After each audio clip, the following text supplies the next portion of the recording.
That's right, football fans. The best weekend of the year and to drink beer is here. It is Divisional Round weekend, and we have all of the best, worst advice for you to make the most money possible watching 4 awesome football games, which are 4 wonderful opportunities to blow off your family and the rest of your life. Plus, the Patriots are actually interviewing offensive coordinators. That's right.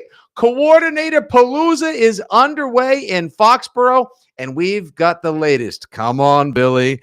Come back home. It's time to launch the show that always promises. See, the more you fuck around, the more you're going to find out. It's Fitzy. It's Dakota. It's you. It's Divisional Round weekend, and it's Dick Picks starting now.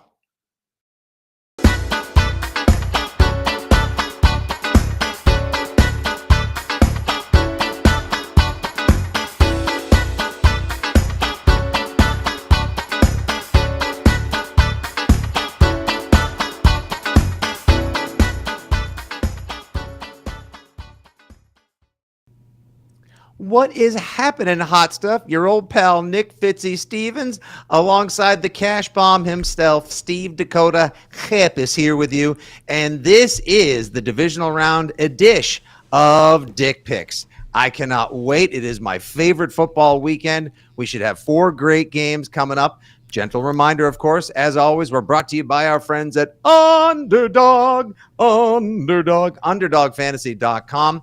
If you use the promo code Fitzy, you will get up to a $100 match back on your initial deposit. I got some props I'm in love with this weekend, but I'm just in love with this lineup, and I'm in love with talking football today. Dakota Happis, how are you, kid? You're not in love with me? You know what? This is a problem.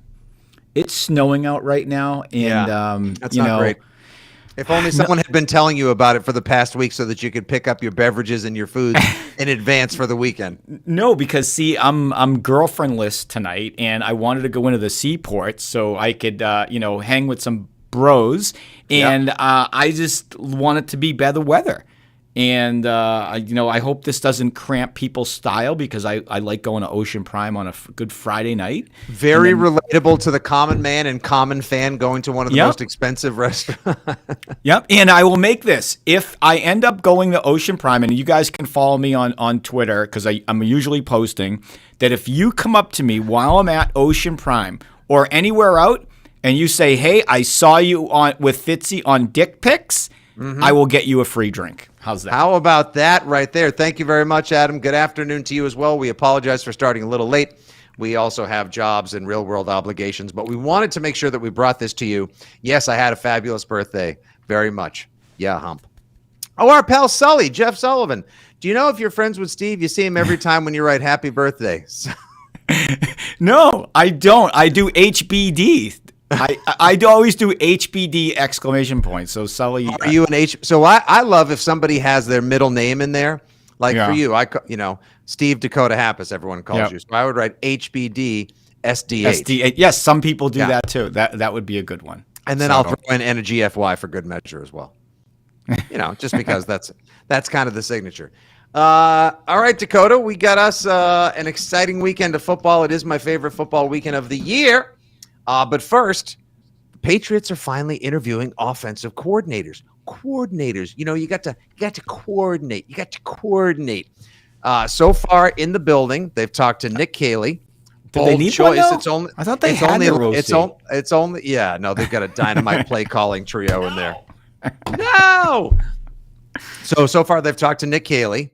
Don't know what possibly brought them around on the idea of talking to someone who's been there for an entire year, had to watch that debacle of an offense this past season. Yeah. Got recommended last year by Dante Scarnecchia. They chose not to interview him or consider him. They went with Patricia. Spoiler alert. They failed. They also spoke with former Jaguars wide receiver and current wide receivers coach with the Vikings, Keenan McCardell. Good choice. Loved him on the Browns. He was great in Tecmo Bowl. Remember him in Tecmo Bowl? Yeah. Yeah, Belichick coached him out with the Browns as well. So on Tecmo Bowl, you coached him? Could you see Belichick on Tecmo Bowl, like playing Tecmo Bowl, trying to come up with the defensive plays? You want to know something interesting? Belichick is like, and this should surprise absolutely nobody, Belichick is the coach who has never given his likeness to any of the games. So if you play Madden, you don't see Coach Bill Belichick. It's like he's listed as like Patriots coach. No, that's that's crazy. You know, speaking of Tecmo Bowl, I had a conversation with my brother, and we were talking about the Dallas Tampa Bay game, which I needed Dallas. I bet them at the beginning of the year to win the NFC and the Super Bowl, so they needed to get by Tampa. It was like Dallas knew the Tampa offense, like knew the plays. How many times did Brady pathetic effort? Pathetic effort. I know, but didn't Tampa last Monday night? But it was like Dallas was tapping into like the play calls, like they were just there all the time. And the only time I think Brady did anything was just like Julio Jones, just go. I'm just gonna throw it up. Yeah, when he played fuck it and chuck it, that's when they finally had a chance. And that throw to Julio Jones was a dime. No one's saying Brady still doesn't have an arm. No one's saying TFB can't spin it. Yeah. But that team, the play calling was bad. They had, hey, guess what, everybody? In a stunning turn of events, fired offensive line issues. No, the worst ranked running offense in the league. Guess what happens? You can't score the ball, and that's when people get fired. Brady's gone. Yep. Yes. Also, Greg Donahue, thank you. You're not the only one. I would have hit my 4-game teaser last week, and TFB effed up my parlay. You are not alone, my friend.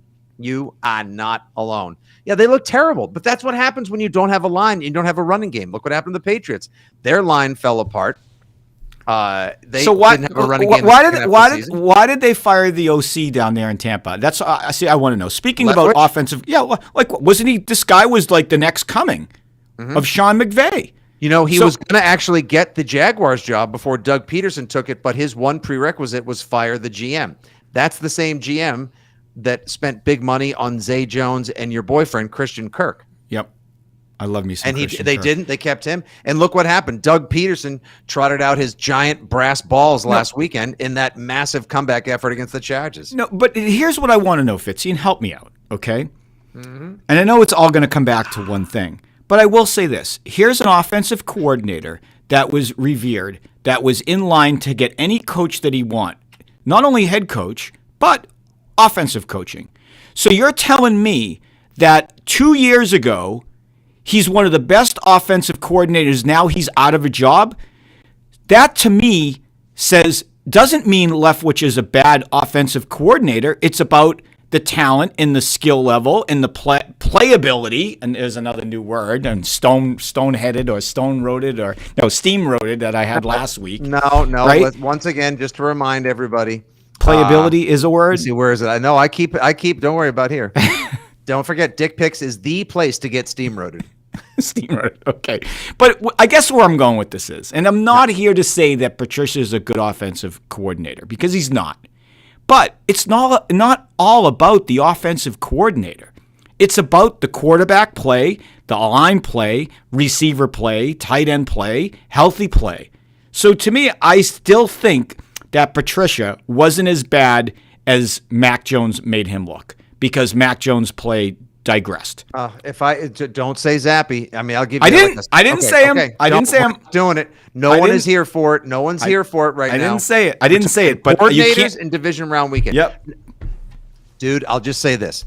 Yep. By the end of the season, Matt Patricia had a couple of games in his back pocket. He could say he actually called a competent effort.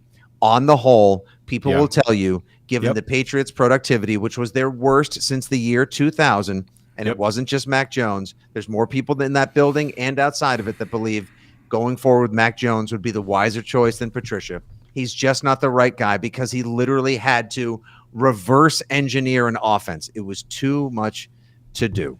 Yes. I get it. And also, here's one of our friends, Rad Rob, Leftwich blows. So there you go.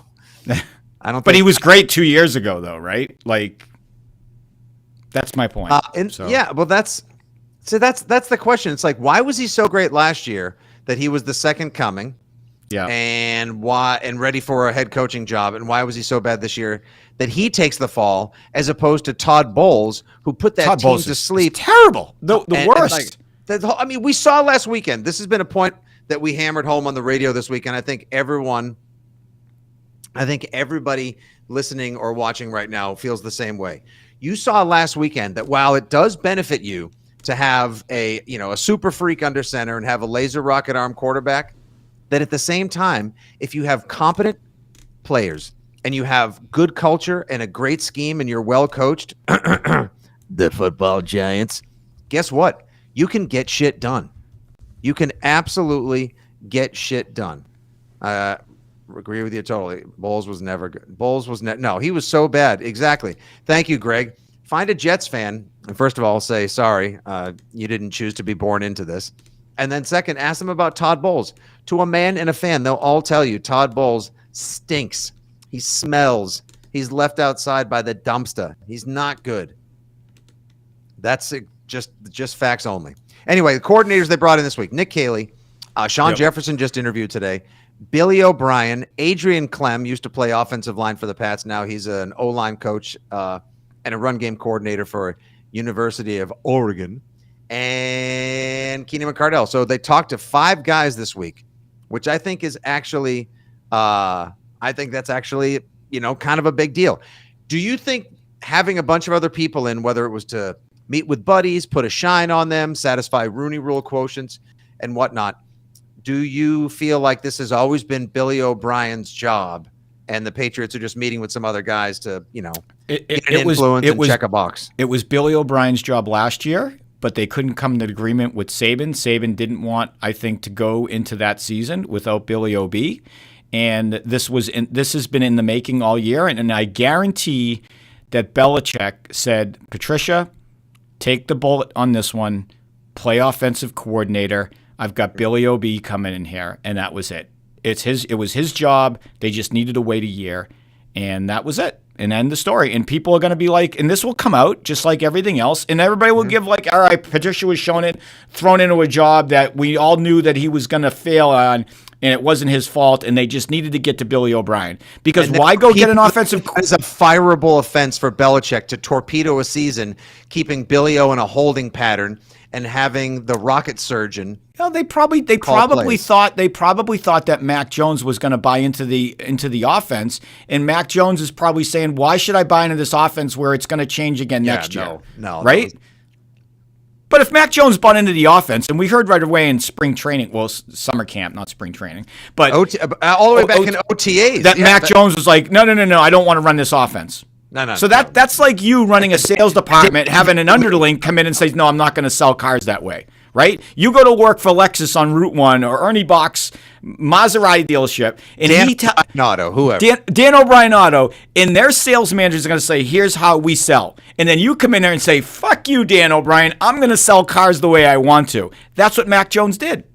And they pissed away an entire season. They did. At odds. By the way, we have some exclusive footage of Patriots fans hearing that Bill O'Brien got his interview this week.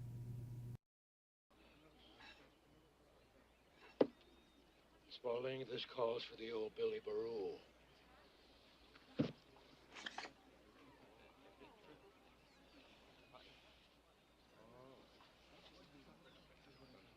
Oh. Billy. Whoa, Billy. This is a biggie. Don't me down, Billy. Literally any excuse to play one of my favorite clips of all time. Oh, that's By awesome. the way, Ted Knight, top 5. Ted Knight as Judge Smales, top 5 comedic performance all time in movies. I will Phenomenal. Not hear. Also on Too Close for Comfort. Close for Comfort. The Mary Tyler Moore Show too. Actually, no. I used that last night on Twitter, and a bunch of people were like Greg Donahue, who said actually what you should have put in was, "Well, we're waiting." Yeah. Oh my God. Yeah. See, and that's the thing. To your point, when you do sports radio, sometimes, or sports live streams, whatever, people don't always want to just do fucking, overs and unders and hardcore analysis. Sometimes they want you to talk about the things that are important in their life, like Caddyshack. So that way you can get, "Hey, Schmales, $1,000 as your slice." Yeah. That's awesome. It's always great. We need one of those hats. We got to get that hat that he wore. Does somebody make the bowl of soup hat? I don't know. Like, everybody, like, there are all these boutique companies that produce replicas of stuff you see in movies, which is brilliant. I'm sure it's probably not a huge margin business. But if somebody said, like, now you get a free bowl of soup with this hat, we've reproduced the hat that Rodney Dangerfield that Al Shervick made fun of in Caddyshack, who the fuck wouldn't buy it? Yeah. That would be a Swing Juice bestseller. I think so. I agree. We have Bushwood Caddy stuff on there. I know. We used to have I got a T-shirt upstairs that says "Tremendous Slouch." Yeah, tremendous slouch. Do you do drugs, Danny? Every day, sir.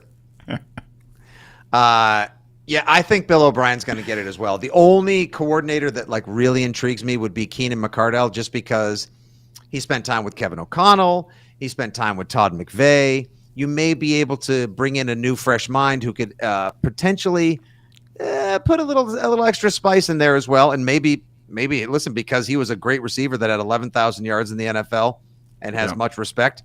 Maybe you'd get more out of the receivers room and they would respond. But I think it's going to be Bill O'Brien's job too, and I think he's going to command a pretty penny for it as well. Yeah. What? $3 quick million? Question. Yeah. Oh, hold on. One of my buddies watching. Oh, hold on. No, there it is. There it is. My buddy Donald watching right now, either in the truck or in Weymouth, just sent me. You can get it on. Holy shit. There it is. What the? Right. Are you able to share your screen? I can't share my screen right now. I'm just going to anyone watching right now, go to Amazon.com. Know if you've heard of it. Type in Caddyshack style Judge Smales fedora. Holy smokes. No. Got to get that. You have to. Oh my God. It's the greatest thing ever. Oh, this is sex in a hat. I need this. All right. Well, I know what impulse purchase I'm treating myself to for my birthday. Thank you, Donald. Hey, genius. Circling back to some gambling, did you happen to see that Encore Casino in Boston now has like a drive-up window in the garage, the parking garage? Did you see that? Oh my God, no! Wait, so I can go to the Encore? Go to my Twitter. I retweeted it, and there's an image. I retweeted Sam from Nesson, and there's this is going to be a problem, and I mentioned it on Twitter that this is good in theory. It's going to be a problem. This is great. Do you know how you don't? Okay, I frequent Encore quite a bit. Okay. And getting in and out of that garage is a nightmare sometimes. And the reason that they killed the poker room pretty much down to nothing during COVID, as well as tournaments, is that all the poker players would take up all the garage spots. So now you're going to create on a Sunday morning or a Saturday or a huge onslaught of people trying to get into the garage with their cars to make a bet. And you don't even have to go into the casino. It's not going to be like, oh my God, like what toy is this for Cabbage Patch Kids? Holy 80s reference. Am I dating myself? Are they selling laser tags at Zayas? Like you would normally see this like someplace that's selling a food item that just got dropped and they only make X number of this certain donut, or like, hey, we make like best ribs in the county. We're open till we sell out. That's the kind of traffic line you're talking about. Sammy P over the gambling guy at Nesson at SP Shoot. Great feature at Encore. At WinBet, we'll have an express book where you can pull into the garage and make quick bets without having to go all the way in the casino. Convenience. They should rename that Degenerate Lane. That is the best fucking thing I have seen. I love it. Of course, when you can download the apps and you can use WinBet, DraftKings, FanDuel, whatever. I'll just pull out my phone, use the WinBet app, and do that. So I'm not going to have to worry about it. But for a month and a half until mobile gambling goes live, like right before they're estimating March Madness, I think March Madness. Yeah. That thing is going to be a jamboree. I can pull up in the car, scan something at like a kiosk, or just like, hello, hi. What, hi, welcome to Encore. Can I take your order? I want a job. What was that again? So what was that? That's one 3-team teaser. We've got over Cincinnati Buffalo. We've got under Philadelphia Giants, and we have money line San Francisco. Will that be all? Okay. All right. I have a story to tell. I have a story to tell about something similar to this, okay? Talking into a microphone, okay? If Fitzy shares his screen, how many Pornhub tabs are open? It's not. I'm trying to get him to transfer to UJIS. I've done all my porn now on UJIS. Okay, good. All right, very good. We can't talk about it? No. Okay. We don't need to talk about that. Okay. All right, anyway, so I have a story to tell. So back in 1992, 93, my first venture out in Vegas, I'm staying at the Mirage, and to me, I was a diehard sports bettor. I was a degenerate back when I was like 22 years old, 23 years old betting sports. Because you're a well-rounded member of society now. That's correct. That's correct. So now I just do it as an adult, so I'm not as a degenerate because I still pay my bills. So anyways, so I remember being up in my room at the Mirage, and it's a Saturday morning. It was right before the Atlantic 10 had tipped off. And some people call it the A10, but that's fine. The A10 back then. And I'm on the phone with my buddy back here in Boston, and he ran a sports book and was telling me everybody was betting one side of a game. And I'm like, all right, we got to bet the other side of the game. So here I am looking at the clock, and he's like, well, that game's going off in 10 minutes. I'm like, what are you talking about, 10 minutes? I'm like, I got to get out of here now. I'm literally in my pajamas, like the decent pajamas. It was like the Calvin Klein long pant pajamas I had. I literally get to the elevator at the Mirage, get to the bottom floor. I run through blackjack tables, the poker room, and then make a right turn. And if you've ever been to the Mirage Sportsbook, you can go by that area and you take a right turn to get into it. And I'm coming down looking at all the windows. And I'm yelling. Now, I've been there for 2 weeks, and the people at the window have I've become now a face there because I've been living in that sports book. I'm yelling. I see them shaking hands at center court doing this, like ready to tip the ball off. I'm yelling, Rutgers! Rutgers! Now, and I see the lady that knows me going like this, trying to get the ticket in. I'm like, 5,000 Rutgers! And she can't. She's like, it won't take. I'm like, it hasn't tipped off yet. I get to the window. She's like, oh, sorry, it's gone. The Rockets game had already tipped off. I'm like, no, I didn't want Rockets. I wanted Rutgers. Oh. So here I am. Sheriff, it's a what? I take my ass. I sit in the front row, and I'm just watching the game like this.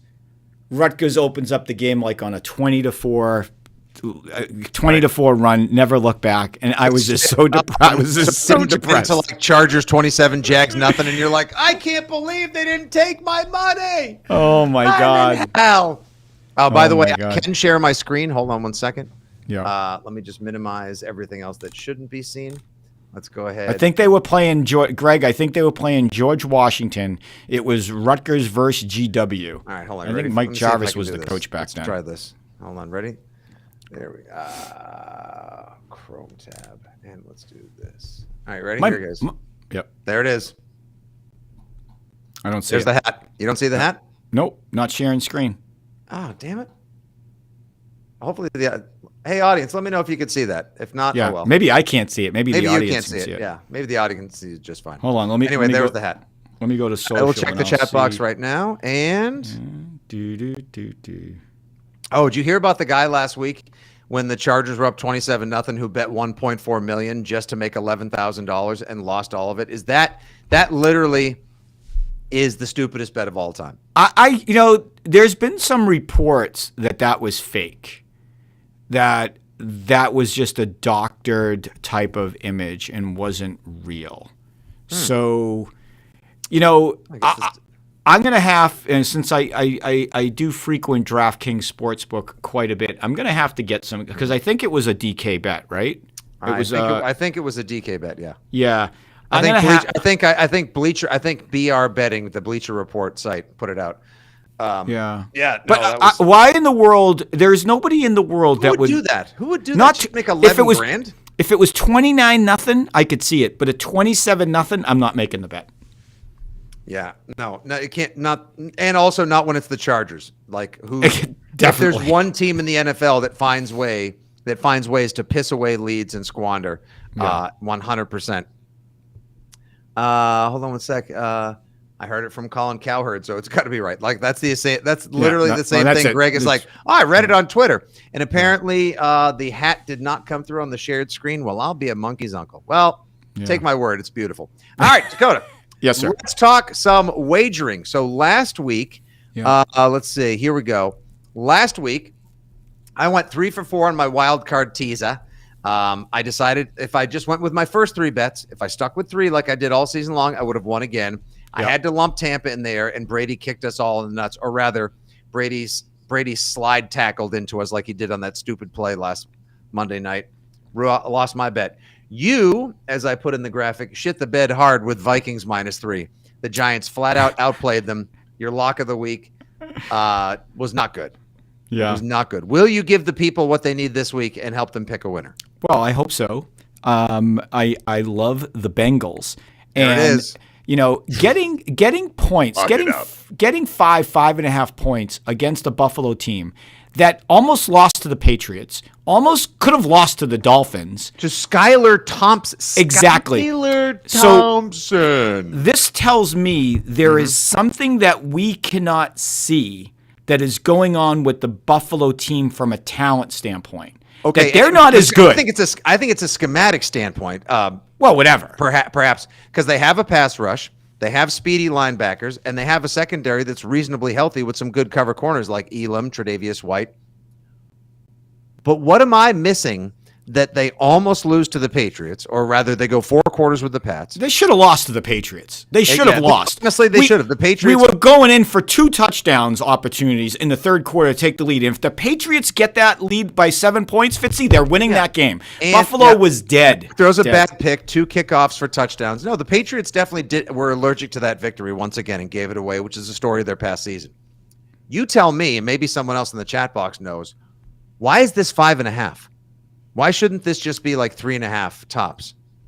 It's a really good question. question. It's a strange line because Cincinnati was up 7-3 at the game in Cincinnati halfway through the first quarter when it was paused due to the health scare from Damar Hamlin and the cardiac arrest. They resume the game now, except it's not the same game. It's a full game. It's in Buffalo. Weather could be a factor. It's going to be cold. It might snow. And I know Cincinnati's offensive line is more banged up than I was last night at 11:30 when I finished my final birthday beverage. Shout out Vitamin C. Thanks for the beers. Why is this 5.5? I don't know. I can't tell you. I mean, if you tease Buffalo, I know you say never cross 0, then that basically just means all they have to do is win. Yeah, I don't know. There's something going on with Buffalo for them. Like I said, I can't tell you what it is. All I know is if I was to look at any of the games on the board. Buffalo has to win all. Hamlin's scared. What? Oh, damn. Putting my mortgage payment on the Bills. Oh, my God. You know, that's not true. I lost last week. I've been on fire. Jeff Stenberg is absolutely just murdered. Like, you are the clubhouse leader for best chat participant today by 1,000 miles. Great job, guy. And speaking of bets, I don't know if you can see this. This is the live DraftKings odds to win the NFC. Dallas is now down to plus 320. Yeah. And you know what? I have met plus 1,000 that I made a bet early on. So I'm on the right side, hopefully, of history today with beating Dallas. If Dallas beats San Francisco and the Giants can go into Philly and beat Philly, which I think they have a shot, Dallas will host the Giants in the NFC Championship game. That would be fucking phenomenal. That would be wild. That would be wild because the Giants went through Dallas in 2007 on their way to Super Bowl 42. I heard that game was played. I must have missed it. Do you think this Giants team has any of that 2007-2011 swag, like barely makes it into the playoffs? Everyone doesn't think they're good, really well coached, badass steamroller of a defensive line to disrupt systems. Philadelphia hasn't played a good game in a month and a half. Jalen Hurts, literally. Is there any shot we see the upset Saturday night? I think it's on the table. I think if this all comes down to Daniel Jones, Dable put a great game plan in to beat Minnesota. I mean, Jones, he was like part of their running offense. How many bootlegs did Daniel Jones just run? I think he had 75 yards, rushing in the game. Over 300 yards. The only quarterback ever to have 79 yards rushing, over 300 yards passing, 2 touchdowns. He had 17 carries. He was like a lead back. Yeah, I don't know. I think he's a tough son. I mean, honestly, he looks like a Dockers fit model. He's a tough son of a bitch. Yeah, I like Danny Dimes. I'm going to root for them to beat Philly because I'd rather see the Giants win than Philly. Yeah, so. Great point, Jeff Donahue. It is a division games are never blowouts in the playoffs either. Yeah, except of course when the Patriots travel to Buffalo in January. I saw some stat about playoff. Always take the points in the playoffs when 2 division teams meet. And it's 7.5 too. So yeah, it's not my best bet because I could see it going either way. If the Giants are going to cover, they're going to win that game. So I would just take the Giants or, on the money line, or just take Philly in the spread. Like, if that game is close, the Giants win. Well, the thing is, Philadelphia, the one thing that's not getting discussed is Philadelphia's defense is good. It's pretty legit. They just they got a nice pass rush. The Giants don't have the greatest line in the world. Like, a game that like Philadelphia wins 2013, that's a cover. If it's 2017, tight game, Philadelphia will take it. They don't need a get right game. They don't need to hammer the Giants. They just want to win and get to the NFC Championship and turn Lincoln Financial into an absolute hell for whoever goes there. So you think there's a chance the Cowgirls might be hosting the NFC Championship? I'm hoping. I mean, I'm vested in it. So obviously there's a money financial reason behind it. So that's the path, because it's going to be tough for them to go into Philly, I think, and beat them. But they need to be home against the Giants. Oh, before we get to the rest of the bets and then rock and roll it up. Yeah. As far as the Patriots' number one receiver off-season move action goes, I've written about it a couple of times this week on WEI.com. It's been much discussed in addition to the coordinators. A belief inside the building they need to upgrade the wide receiver room. Jacoby Myers might not get brought back. I know you're no fan. He's going to cost too much money. Yeah. DeAndre Hopkins, would you give up a second or a third to bring him to New England? Even if you have to try to iron out some issues between him and Billy O'Brien because they weren't besties down in Houston, I think he would be great. Or are you you in favor of spending more for like T. Higgins? Well, for one, no, I don't. I would, if I had to choose T. Higgins or D Hop, I'm going with D Hop. I am. Why would I want to spend more on T. Higgins? And T. Higgins might be the benefit of being across from Jamar Chase, having Joe Burrow as your quarterback. D-Hop has always been the diva number one, so he can deal with it. So I'd rather go with D-Hop than trying to make T. Higgins into a one. But what if T. Higgins? Like, what if T. Higgins is D-Hop is a one. You're going to give me a what-if scenario. But he's on the wrong side of 30. He's going to be 31 by the time you get to what? I still like it. I still 100% in favor of D-Hop. But with a guy like T. Higgins, who's a badass, who legitimately has the potential to be a number one and be your next A.J. Brown, your next Steph Diggs. Correct. Yep. You might have to take a chance, spend a first on him, lock him up, and the next thing you know, you've got a 6'4", 220-pound, 4.4 speed elite outside guy to open that offense up. I would say this. I'm not against T. Higgins. So whoever would say I can come to New England, take him. All right? Either way. So yeah, Stenberg is just crushing the chat. I'd trade a second rounder for D-Hop supplements to get Tyquan bigger. Yeah, that's true too. You could do that. But last year, 9 games, 717 yards, 3 touchdowns on a toilet fire of an offense in Arizona. I still think the kid can play for sure. Yeah. Yep. By the way, one of my favorite security guards from Gillette Stadium, Fitzy, it's your old favorite security guard, Pete from the stadium. Are you going to Germany next year? What do you think about the Pats announcing that they're going? I've known that they're going to Germany for like a year. They've been talking about it for ages in the stadium, and now it's official. So Casey's playing a game there. Yeah. And the Pats are going to be in Alemania in the Are motherland. you going? Germany. Are you going? That is the big question. 100%. You are going? Okay. I don't have a ticket booked. The Patriots haven't said, hey, would you host the road rally in Germany? But I mean, it's on my bucket list to go there in the first place. And second, if the Pats are, I've told you, these overseas games are the best. Mm-hmm. It'll be the most fun you will ever have. Did you watch that Seattle-Tampa game this past season? It was freaking awesome.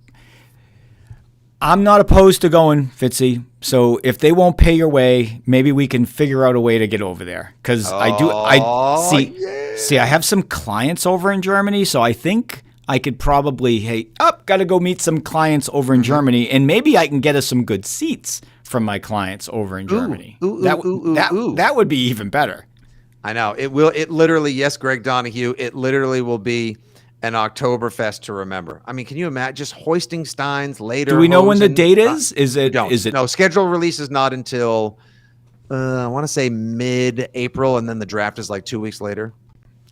Wonder what the weather is like over in Germany. Yeah. Because I don't want to want to It'll be pretty travel good. if it's who not. cares? Who cares? I do. It'll be. I know you wish it was at Fontainebleau in Miami. Sorry, you can't bring your sunny and 80 with your beautiful fiance to every particular. Well, we can go to Mexico, do a game in Mexico. That's going to be warm down there, right? Estadio Azteca, hard pass.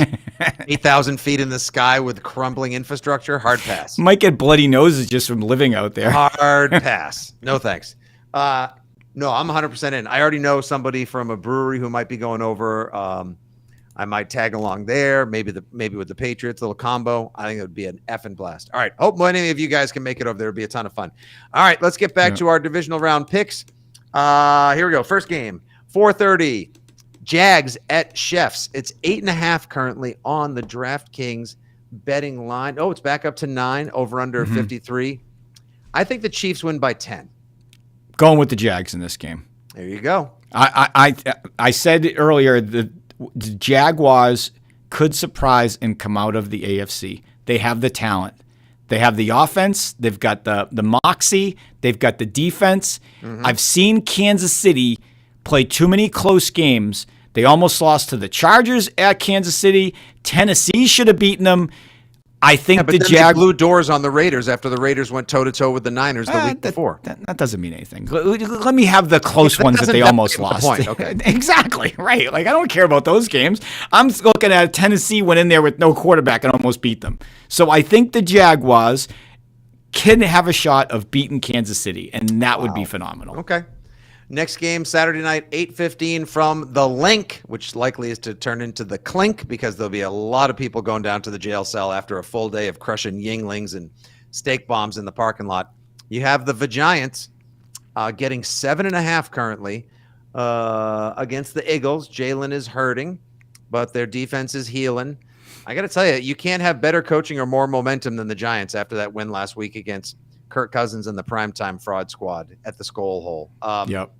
I don't know, man. I don't know how I feel about this one. Just go with the Giants. Just root for the dogs. It's going to be all the dogs. If the all points the dogs in the divisional win, round. Yep. Is there any no? I like Cincinnati. They're a dog. I like Dallas. Well, I need Dallas. And Prouty could come down, or Purdy could come down to. I always say Prouty because of the bartender at Southside, Michael Prouty. You know. Oh, A, I don't, and B, you're that guy. Okay, good. No one else does, but that's fine. Oh, I love saying. How do you forget Purdy? You just think like, hey, you got a real Purdy mouth. Yeah. Super. Anyways, easy. I want all the dogs to win this weekend. Deliverance. Okay, you're all in on the dogs. And if we could call up Al Pacino right now, and maybe he'd give us some Dog Day afternoon, right? Oh, okay, Joe McBride, Chiefs 31-27. There we go. I love the fact that we're talking. There you go. Yeah, D-Hop to the Patriots. I would love to see it, Jose. Look at this. Joe McBride with a hot one. Giants 24-19. That would be massive. Ooh, I would love to see this too. If Jalen can't play, like he gets popped by Thibodeau or Dexter Lawrence, then all of a sudden the Minshew mania, the Mississippi mud flap comes in. That would be awesome. And yes, we all did not miss the nickname of the postseason. Did you see the signs in the stands? It said Big, and then they had a chicken on it, and then it said Brock. And like Fox cut to someone holding it up, and I'm sure someone in the truck was like, go to commercial, quick, go to commercial. Yeah. It was fantastic. All right, Sunday, 3:00. Ben's Gals rematching in the game that was discontinued in Buffalo, and I still can't believe Buffalo is 5.5 points. You love Cincinnati. That's your lock of the week. I think the world. What's the money right now? Do you usually have like where the money is going? Let me check. Are people betting Cincinnati? Oh, I think they lost it. They lost an offensive lineman in that game, right? So maybe that's why. Several. All right, here we go. NFL Public right now in the Bengals game, 67% of the bets are coming in on Cincinnati. Yeah. Ooh, they're getting they're getting very public on that line. It's a pretty even split in the other games. 47% of the money on the Jags, 53 Chiefs, 55% of the bets coming in on the Giants, 45% of the bets on the Eagles. Interesting. This is one of those games to screw over the public where I could see like Cincinnati kick a field goal to go ahead. Buffalo comes down, kicks a field goal to go into overtime. Buffalo gets the ball and goes in overtime and wins by 7. And they win by 6. They don't have to kick the extra point, and then it just becomes a legendary bad beat. Yeah, I think this is what it's setting up for. I can see that happen because everybody's like, no, miss the kick or let Buffalo go for the touchdown so Cincinnati can cover, and it's just not going to happen. Something screwy is going to happen in that game, or maybe they'll take a page out of Huntley and try to go over the top from the 2-yard line, fumble the ball, and have it go the other way. Ridiculous. That Sam Hubbard run back was electric, and so was the call from Mike Tirico, whereas the call Saturday night of Jags coming back by Al Michaels and Tony Dungy Ghost, holy shit, that Baltimore team is good. If they were all healthy, that team's going to come out of the AFC. That offensive and defensive line there, I love that team. I mean, I hate the team, but I love the team from a talent standpoint. And it's too bad Lamar Jackson got hurt. And Duvernay got hurt. I think they lost another receiver. Now, if I had a deal with a sports book, if I had an influencer deal where I could maybe set a wager every week, I think I would probably set the over/under. Jeff Stenberg has a number of dildos thrown on the field, 3. I'd put it at 1.5. I think it's a half. How many sex objects thrown on the field? I think it's a half. I think it's a half because you're not going to know unless the TV shows it. So it's going to have to be come out of one camera frame and go, there it is. Otherwise, maybe there's 5 or 6 thrown a game, right? And we don't even know it. How many do we see on TV? By the way, I just want to share this with everybody. My pal Dave Woody, who runs an excellent gambling podcast out of Philadelphia, hell of a pianist and also makes a great cocktail. Woody shared with me his parlay of the week. He thinks you go Jags. This is a parlay, not a teaser. He likes Jags over in Cincinnati, Buffalo, and he loves the over in Dallas, San Francisco. And his reasoning for that one was, let me just pull this up real quick. The reasoning for that one was, what did Woody have to say about that one? Okay. That they're not going to let Mayer kick any field goals and just keep going for it on 4th down? Wouldn't that be magical? How do you miss 4 extra points, Fitzy? Oh my God. Maher missing 4 extra points. Did you see Dakota Prescott on the sideline just losing his mind after he missed the 3rd one? He says in the Cincinnati Buffalo, these offenses average 54.5 combined points per game during the season.